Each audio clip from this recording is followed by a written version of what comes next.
शादी या सजा, घरेलू हिंसा की कहानी। रात के 9 बज रहे थे।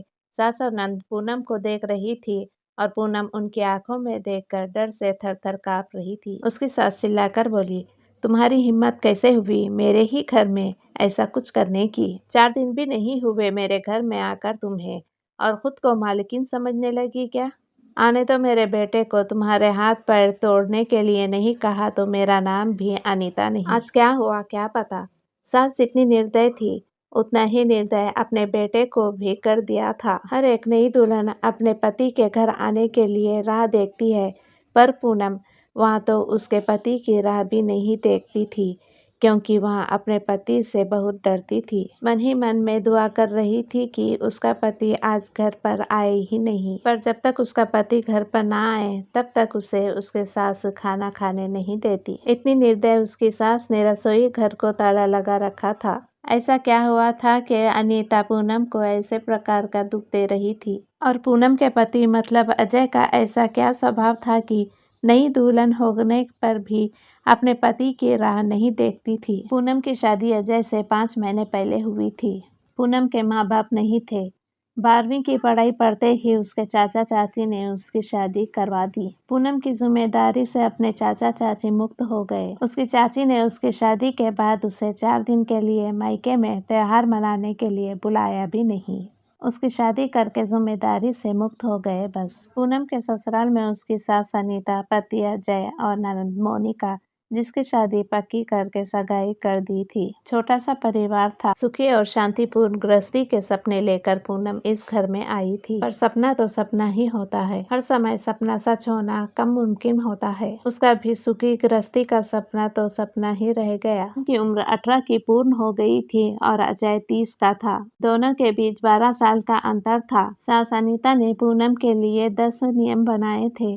सुबह 4 बजे उठकर पूरे घर की साफ सफाई करना, हमेशा सर पर पल्लू रखना, सबसे पहले खाना ना खाना, मतलब सबके खाने के बाद ही पूनम खा सकती थी। ऐसे और भी कितने नियम कायदे अनीता ने पूनम के लिए बनाए थे। पूनम को यह नियम पालन करने ही पड़ते थे, पर अभी उम्र ही क्या थी उसकी। उस वक्त उसके हाथ से अगर भूल हो भी जाती तो उसका पति या उसकी सास या फिर उसकी नंद तो उसे सजा देते ही देते थे। उसे मारने में भी कोई कमी नहीं रखते थे। उससे 5 साल बड़ी ननद मोनिका उस पर हाथ उठाने के लिए आगे पीछे भी नहीं सोचती थी। शादी को 10-12 दिन हुए थे। हर रोज अजय 8 बजे तक आ जाता था, पर उस दिन 10 बज गए थे तब भी अजय आया नहीं था। पूनम को बहुत जोर की भूख लगी थी। उसने खुद के लिए थाली बनाई और रसोई में खाने के लिए बैठी। अभी पहला ही निवाला मुंह में डाल रही थी कि तभी उसकी सास ने देख लिया। उस पर उसकी सास बहुत चिल्लाई। वो पूनम से सहन नहीं हुआ। तभी पूनम बोली, वहाँ अभी तक नहीं आए, मुझे बहुत भूख लगी थी इसलिए खाने के लिए बैठी। कुछ बोलने वाली थी, तभी मोनिका आगे आई और पूनम को चाटा मार दिया। तुम्हारी हिम्मत कैसे हुई मेरी माँ के सामने बोलने की? तुम्हारे घर में तुम्हें खाना नहीं मिलता था क्या? मेरा भाई तुम्हारा पति है, उसकी राह नहीं देख सकती क्या? अरे औरतें अपने पति के लिए क्या क्या नहीं करती है। उतने में सास बोली, रहने दे मोनिका, क्यों इसको संस्कार सिखा रही हो? माँ बाप तो रहे नहीं और चाचा चाची ने ऐसी लड़की हमारे पल्ले बांध दी। रहने दे तू, चल बाहर, मैं ही रसोई में ताला लगा देती हूँ और उसे रसोई से बाहर ढकेल कर ताला लगा देती हूँ। पूनम आंखों में आंसू लेकर बस देखती रह गई। 11:30 बजे अजय घर आया। तभी अनीता और मोनिका ने मिर्च मसाला लगाकर पूनम के खिलाफ अजय को भड़काया। वहाँ तो माँ का भक्त। इतना ही सुनकर उसने गुस्से में आकर पूनम को थप्पड़ मारा। उसे उस दिन खाना भी मिला नहीं। अभी आज ही की बात ले लो। पूनम रसोई घर में खाना बनाकर अनीता और मोनिका को खाना दे रही थी। दोनों हॉल में टीवी देखते देखते खाना खा रही थी और इधर पूनम एक एक गरम रोटी उनको परोस रही थी। आज सुबह पूनम को सिर्फ एक ही रोटी उसके सास ने खाने को दी थी। पूनम को बहुत जोर की भूख लग रही थी, पर अजय तो 10 बजे से पहले आने वाला नहीं था। पर पूनम को भूख सहन नहीं हो रही थी। सास और मोनिका का खाना होने से पहले, रसोई घर को ताला लगने से पहले पूनम ने जल्दी से रोटी अपने पल्लों में बांध कर रख ली। जब माँ बेटी का खाना होने के बाद उन्होंने पूनम को बाहर निकालकर रसोई घर पर ताला लगा दिया और दोनों उनके रूम में आराम करने के लिए निकल गई। उसने पल्लू में बांधी हुई रोटी निकाली और रोटी वैसे ही बिना सब्जी के खाने लगी। रोटी खाते खाते उसके आंखों से आंसू बह रहे थे। उसका स्वाभिमान इस बात के लिए रजामंदी नहीं दे रहा था, लेकिन क्या करे, यह भी उसे समझ आ रहा था। ठीक उसी समय अनीता कोई काम के लिए उधर आई और उसने पूनम को रोटी खाते हुए देख लिया। बस फिर क्या होगा, तमाशा चालू हो गया और उस वजह से पूनम भगवान से प्रार्थना कर रही थी कि अजय घर पर आए ही नहीं। क्या पता आज वो क्या करेगा। शादी के बाद इनके ही सामने खाना खाया था, तब भी थप्पड़ मारा था, पर आज तो रोटी चुरा कर खा रही थी। थोड़ी देर बाद अजय घर पर आया तो पूनम का दिल जोर जोर से धड़कने लगा। डर के मारे पसीने से भीग गई। कुछ ही मिनटों बाद अचानक से अजय का जोर से आवाज आया, पूनम जल्दी से बाहर आओ। पूनम डर कर थर थर कांपते हुए बाहर आई। देखा तो सासा भी शेर की तरह उसकी तरफ देखकर गुर्रा रही थी। मोनिका भी मन ही मन में मुस्कुरा कर देख रही थी और अजय उसकी आंखें खून के जैसे गुस्से से लाल हो गई थी। जैसे ही पूनम अजय के सामने आई, उसने उसके बालों को पकड़कर जोर से ढकेल दिया। आह! पूनम बहुत जोर से चिल्लाई। तेरी इतनी हिम्मत हुई कि तू अपने ही घर में चोरी कर रही है? रुक, तुझे तो मैं अभी दिखाता हूँ। बोलते बोलते अजय ने अपने कमर का बेल्ट निकाला और पूनम को मारने लगा। पूनम जोर जोर से रोते हुए, दर्द से चिल्लाते हुए उसकी माफी मांग रही थी, पर उसके पति को और घर में रहने वाली 2 औरतों को उस पर दया नहीं आई। पूनम को सहन नहीं हो रहा था। उसने अजय को धक्का दिया और घर से बाहर भागने लगी।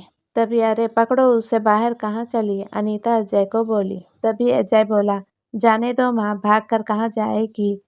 कहाँ उसे पालने के लिए उसके मायके वाले हैं जो उसे संभाल लेंगे। आएगी वापस घूम के, यहीं पर जाने दो उसे। पहले मुझे खाना परोसो, मुझे बहुत भूख लगी है। अजय का बोलना सुनकर अनीता ने अजय को खाना दिया और आज भी सभी खाने के लिए बैठ गए, पर पूनम की याद किसी को भी नहीं आई। बाद में थोड़ी देर बाद पूनम घर में आई। उसे देखकर तीनों राक्षस जैसे हंसते हंसते उसके सामने खड़े हुए। आ गई क्या वापस महारानी? क्या हुआ, मायके वालों ने घर में नहीं लिया? अनीता ने उसे टोंट मारा। तभी अजय बोला, जब तक तुम मेरे पैरों पर अपनी नाक नहीं रगड़ती, तब तक मैं तुम्हें घर के अंदर आने नहीं दूंगा। मुझे धक्का देकर चली गई थी ना? हाँ भैया, इतनी जल्दी से माफ मत करना। अब अगर इसे माफ किया ना तो कल यहाँ सिर पर चढ़कर नाचेगी। ऐसी लड़की का क्या भरोसा? अरे भरोसा तो अभी हमें तुम पर भी नहीं रहा। जो अपनी भाभी का सम्मान नहीं कर सकती, वह लड़की हमारे घर का क्या मान बढ़ाएगी? अचानक पूनम की पीठ के पीछे से मोनिका के होने वाले ससुर की आवाज आई और वह अंदर आए। उन्हें देखते ही तीनों के चेहरे का रंग ही उड़ गया। अरे समधी जी, आप कब आए? अनीता साड़ी ठीक करके माथे पर पल्लू लेकर बोलने लगी। उसी वक्त आया जिस वक्त आपकी बहू रास्ते से डर कर इधर उधर भाग रही थी। अच्छा हुआ अभी से ही तुम्हारा असली चेहरा हमें दिख गया। मैं आया नहीं तो हमारे घर की बर्बादी हो गई होती। अगर ऐसी बहू हमारे घर आई होती तो। मोनिका के होने वाले ससुर उसकी तरफ हाथ दिखाकर बोले। नहीं नहीं, आपको कोई गलतफहमी हो गई है पापा। आप अंदर तो आइए, मैं आपको सब समझाती हूँ। मोनिका ऐसा बोली तो उसके ससुर बोले, कौन से पापा, किसके पापा? माफ़ करो, हमें अब आपके साथ कोई भी रिश्ता नहीं करना और जो आपको समझाना है ना, वो बाहर खड़े पुलिस को बताना। अचानक पीठ के पीछे से पुलिस अंदर आई। पुलिस को देखकर उन तीनों की बोलती ही बंद हो गई। क्या बोले कुछ समझ नहीं आ रहा था। तभी अनीता नर्म आवाज़ में पूनम को बोली, अरे बहू, छोटी बात पर कोई पुलिस को बुलाता है क्या? छोटी सी गलतफहमी हो गई ना, और ऐसी छोटी बड़ी परीक्षा हर एक औरत को शादी के बाद देनी ही पड़ती है। और यहाँ तो तुम्हारा ससुराल है ना, ससुराल वालों का नाम रखना तुम्हारा कर्तव्य है बेटा। माफ़ कीजिए सासू जी, मुझे ऐसी परीक्षा देने का कोई शौक़ नहीं है। मैंने शादी थप्पड़ खाने के लिए नहीं की थी और यहाँ ऐसा कैसा ससुराल जहाँ मुझे रोटी भी चुरा कर खानी पड़ती थी। आप मुझे कमज़ोर समझे थे क्या? मेरा मायका नहीं है, पर मैं कमज़ोर नहीं हूँ। अभी यही संस्कार अपने बच्चों को जेल में देना। अंत में पुलिस ने उन तीनों को पकड़कर जेल के अंदर डाला। मोनिका के ससुराल वालों ने शादी तोड़ दी और पूनम को एक स्वयंसेवक संस्था ने आगे जाने का मार्ग दिखाया। पूनम संस्था के साथ काम करके लोगों को घर में होने वाली घरेलू हिंसा के बारे में जागरूकता फैलाने लगी। उसने अभी सही मायने में जिंदगी की नई शुरुआत की। दोस्तों, आपको ये कहानी कैसी लगी नीचे कमेंट करके हमें ज़रूर बताइएगा। अगर आपको ये कहानी पसंद आई हो तो अपने दोस्तों के साथ ज़रूर शेयर करें और ऐसे ही प्यारी कहानियाँ सुनने के लिए हमारे चैनल को सब्सक्राइब कर लें।